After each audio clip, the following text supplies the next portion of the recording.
கொஞ்சம் இங்க வாங்க.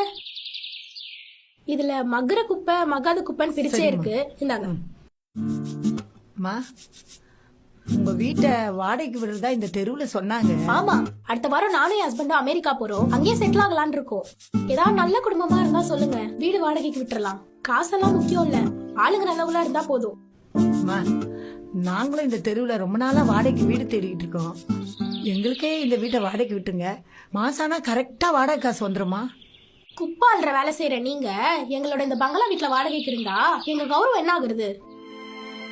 உங்க தகுதிக்கு என்ன கிடைக்குமோ அது மேல ஆசைப்படுங்க. பணக்காரங்க எங்களை மாதிரி இந்த பங்களா வீட்டுல இருக்கிறவங்கள ஆசைப்படாதீங்க. ஏமா இப்படி பேசுறீங்க? எங்களை பார்த்தா மனுஷங்க மாதிரி தெரியலையா உங்களுக்கு? இந்த வீட்டுக்கு யார் வந்தாலுமே காசு தானமா கொடுக்க போறாங்க. நான் தான் உங்ககிட்ட முதல்லயே சொல்லிட்டேன்ல, எங்களுக்கு காசெல்லாம் ஒண்ணும் முக்கியம் இல்ல, ஆளுங்க தான் முக்கியம். அப்போதான் நாங்க கௌரவமா இருக்க முடியும்.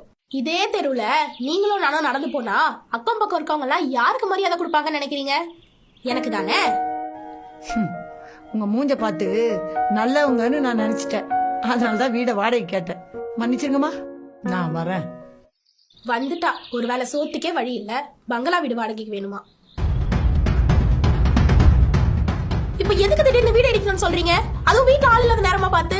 இங்க பாருங்க, கவர்மெண்ட்ல இருந்து ரோட் எக்ஸ்டெண்ட் பண்ண சொல்லிருக்காங்க. அது மட்டும் இல்லாம நீங்க உங்க இடத்தை தாண்டி கார்பரேஷன் இடத்தை ஆக்கிரமிச்சு வீடு கட்டிருக்கீங்க. எது பேசுறதா இருந்தாலும் கோர்ட்ல போய் பேசிக்கோங்க. எங்களுக்கு கொஞ்சம் வேலை செய்ய விடுங்க.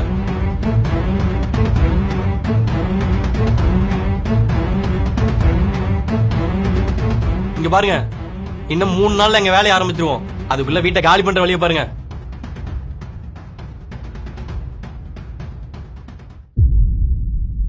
என்ன பேச்சு பேசுனடி?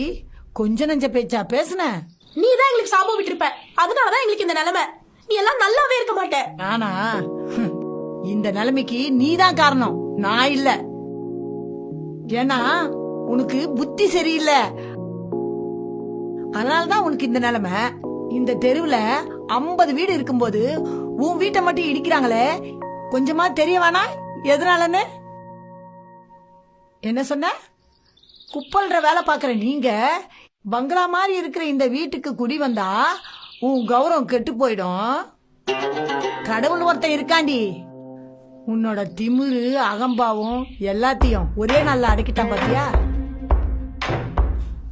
இனியாச்சும் உனக்கு கீழே இருக்கிறவங்கள கேவலமா பேசாத, அது மேல இருக்கிற கடவுளுக்கு பொறுக்காது.